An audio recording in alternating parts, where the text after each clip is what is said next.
Bismillahirrahmanirrahim. Assalamu alaikum, dear student. In this lecture, we will start our discussion on FSC Part 2 Mathematics. The name of book is Calculus and Analytic Geometry. इस book के total 7 chapter हैं, जिनमें से first 3 chapters calculus को cover करते हैं and remaining 4 chapters analytic geometry से related है। तो हम चैप्टर्स को स्टार्ट करने से पहले थोड़ा सा कैलकुलस को देख लेते हैं कि कैलकुलस क्या है, कैलकुलस ने हमारी लाइफ में क्या रोल प्ले किया है। अगर आज भी कैलकुलस को अपनी लाइफ में से निकाल दिया जाए तो हम क्या कुछ नहीं कर सकते। कैलकुलस के आने से हमारी ज़िंदगियाँ कितनी आसान हुई हैं। तो एक टेबल मैंने बनाया है, कंपैरिजन टेबल मैंने बनाया है कि हम कैलकुलस के बग़ैर क्या कुछ कर सकते थे और कैलकुलस के ईजाद होने से हम क्या कुछ कर सकते हैं। तो विदाउट कैलकुलस, विद कैलकुलस, ये मैंने डिफरेंस आपके सामने रख दिया है। We were only able to sum finite number of term, कि कैलकुलस के बग़ैर हम just finite number of terms का सम मालूम कर सकते थे। With calculus we are able to sum infinite number of terms. जैसे कि ये मैंने आपके सामने एग्जांपल लिखी है कि a1 + a2 up to so on an, ये फाइनाइट नंबर ऑफ टर्म्स हैं इक्वल टू sn। s का मतलब होता है सम और इस नंबर का मतलब होता है कि इतने नंबर्स का सम। और यहाँ पे देखें a1 + a2 + a3 up to so on an + so on, मतलब जो टर्म्स हैं वो फाइनाइट नहीं हैं, इन्फिनाइट नंबर ऑफ टर्म्स हैं, तो इसलिए sum of infinite number of terms. तो कैलकुलस के बगैर हम फाइनाइट नंबर ऑफ टर्म्स का सम मालूम कर सकते थे, but with calculus we are able to sum infinite number of terms.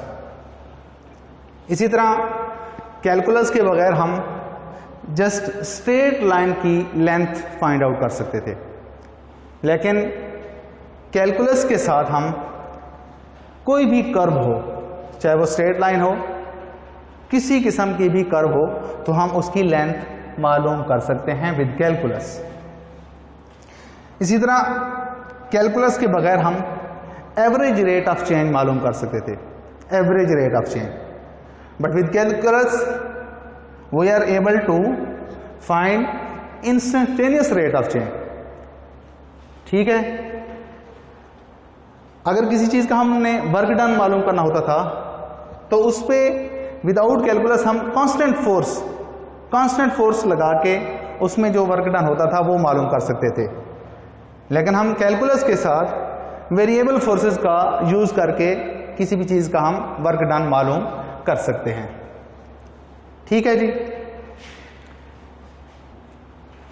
तो एक और एग्जांपल है कि हम कैलकुलस के बगैर रेगुलर शेप का एरिया मालूम कर सकते थे। जैसा कि ये मैंने आपके सामने एक फिगर बनाई है, रेक्टेंगल की फॉर्म है। ठीक है, एरिया क्या होता है कि इसकी बाउंड्री के नीचे जितनी स्पेस आ रही है, ठीक है, ये सारा एरिया कहलाता है। तो ये एरिया हम कैलकुलस के बगैर जस्ट रेगुलर शेप जो हैं उनका ही हम एरिया फाइंड आउट कर सकते थे, लेकिन हमारी सराउंडिंग में, हमारे इर्द गिर्द हर एक शेप जो है वो रेगुलर तो नहीं है, इस तरह की शेप भी तो हो सकती हैं। तो अगर इस तरह की शेप का अगर एरिया मालूम करना हो, फॉर एग्जांपल इस तरह की कोई शेप है तो इसका एरिया आप मालूम करना है, तो ये रेगुलर शेप तो नहीं है। तो इस तरह की शेप का एरिया मालूम करने के लिए हम कैलकुलस की हेल्प से ही हम इस तरह की शेप का एरिया मालूम कर सकते हैं। इसी तरह बहुत सारी और एग्जांपल हैं, वो आप खुद से ढूंढ सकते हैं। जैसे कि अगर किसी शेप का रेगुलर शेप है 3 डायमेंशन में, तो उसका वॉल्यूम मालूम करना हो तो विदाउट कैलकुलस हम जस्ट 3 डायमेंशन में जो रेगुलर शेप्स हैं उनका हम वॉल्यूम मालूम कर सकते थे, लेकिन कैलकुलस के साथ हम किसी भी किस्म की 3 डायमेंशन में अगर कोई शेप है तो उसका हम एरिया मालूम कर सकते हैं। ठीक है जी। कैलकुलस को 2 पार्ट्स में डिवाइड किया गया है। एक पार्ट जो है वो डिफरेंशियल कैलकुलस है और दूसरा पार्ट जो है वो इंटीग्रल कैलकुलस है। ये कंप्लीट आपकी बुक का जो सेकंड चैप्टर है वो डिफरेंशियल पे मुश्तमिल है, और जो थर्ड चैप्टर आपका है इस बुक का वो इंटीग्रल कैलकुलस है। जैसे कि आपको मैंने बताया है कि इस बुक के जो फर्स्ट 3 चैप्टर हैं वो कैलकुलस को कवर करते हैं। तो फर्स्ट चैप्टर जो है वो फंक्शन एंड लिमिट्स के बारे में है, सेकेंड चैप्टर जो है वो डिफरेंशिएशन के बारे में है, और थर्ड चैप्टर जो है वो इंटीग्रेशन के बारे में है। ठीक है, तो कैलकुलस को डिफरेंशियल कैलकुलस और इंटीग्रल कैलकुलस में डिवाइड किया गया है। तो डिफरेंशियल कैलकुलस का मतलब होता है कि किसी भी चीज़ को छोटे छोटे पीसेस में डिवाइड करके ये उसका मालूम किया जाए कि किसी भी चीज़ को कितना डिवाइड किया जा सकता है, मतलब उस चीज़ में कितनी चेंज लाई जा सकती है। और इंटीग्रल कैलकुलस का मतलब होता है कि उन छोटे छोटे पीसेस को मिला के, उन सारे छोटे छोटे पीसेस को मिला के कोई भी चीज़, हम किसी भी चीज़ का कितना उसका सम ऑफ कर सकते हैं, उसको कितना इकट्ठा कर सकते हैं। ठीक है जी। तो कैलकुलस को it was develop in the 17th century by 2 scientist Gottfried Leibniz and Isaac Newton, both of them develop independently. यानी ये वो 2 साइंटिस्ट हैं जिन्होंने कैलकुलस को इन्वेंट किया। कौन कौन सा? एक लिबनीज है और सेकंड आइजैक न्यूटन है। ये 2 मैथमेटिशियंस हैं जिन्होंने, 2 साइंटिस्ट हैं जिन्होंने कैलकुलस को इन्वेंट किया था। एक और इंटरेस्टिंग बात कि ये दोनों, क्योंकि इकट्ठे ही दोनों कैलकुलस पे वर्क करते रहे, तो जितना अरसा ये जिंदा रहे थे, जितना अरसा ये कैलकुलस पे काम करते रहे थे, ये एक दूसरे पे अपनी सर्च का चोरी का इल्ज़ाम लगाते रहे थे। यानी ये कहता था कि वो मेरी जो सर्च है उसको चोरी करके उस पर काम करता है, दूसरा उस पर चोरी का इल्ज़ाम लगाता था। लेकिन बाद की सर्च में ये मालूम हुआ कि दोनों अलहदा अलहदा अपने कैलकुलस पे वर्क करते रहे, किसी ने एक दूसरे की जो सर्च है वो चुराई वगैरह नहीं थी। ठीक है जी। तो ये 2 थे। ठीक, तो जैसे कि मैंने आपको बताया कि कैलकुलस ने हमारी लाइफ में वो बड़ा इनकलाब बर्पा किया है। तो अगर आज भी कैलकुलस को अपनी लाइफ में हम निकाल दें तो हम करीबन 400 साल, 4 सदी पीछे चले जाएंगे, क्योंकि ये 17th सेंचुरी में इसकी ईजाद हुई थी। तो अगर आज भी हम कैलकुलस को अपनी लाइफ में से निकाल देंगे तो हम तकरीबन 400 साल पीछे चले जाएंगे। तो हम ये कैलकुलस ने ही कैलकुलेशन को इतना बढ़ाया है। कैलकुलस के बगैर हम किसी भी चीज़ को इतना अच्छे तरीके से नहीं समझ सकते। तो कैलकुलस का यूज़ करके हम किसी भी चीज़ को अच्छे तरीके से समझ सकते हैं। ठीक है जी।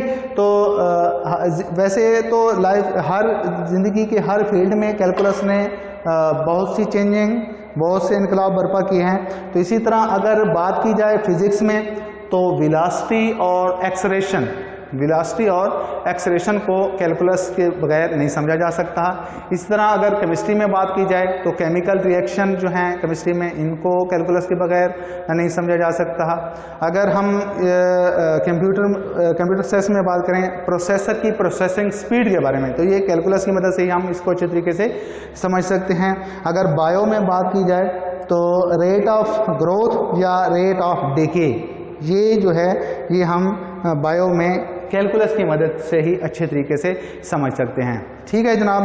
तो ये छोटा सा इंट्रोडक्शन था बुक को स्टार्ट करने से पहले, चूँकि मैंने आपको बताया था कि इस बुक का जो नेम है वो है कैलकुलस एंड एनालिटिक ज्योमेट्री। तो जो फर्स्ट 3 चैप्टर हैं वो कैलकुलस को कवर करते हैं, रिमेनिंग 4 चैप्टर जो हैं वो एनालिटिक ज्योमेट्री से रिलेटेड हैं। तो कैलकुलस के बारे में मैंने आपको शॉर्ट सा इंट्रोडक्शन दे दिया कि कैलकुलस क्या है, कैलकुलस को इन्वेंट किसने किया था, किस सदी में इसको इन्वेंट किया गया है, कैलकुलस के बगैर हम क्या कुछ कर सकते थे, और कैलकुलस के आने से हम क्या कुछ कर सकते हैं। तो ये छोटा सा हमने कंपैरिजन टेस्ट, ये टेबल किया है, कंपैरिजन टेबल यूज़ किया है। इसकी मदद से हमें कैलकुलस को समझने में थोड़ी सी मदद मिलेगी। ठीक है। बाकी ये कैलकुलस को 2 पार्ट्स में डिवाइड किया गया था, integral calculus and differential calculus. ठीक है जी। तो आज का लेक्चर इतना ही था। अल्लाह हाफिज़।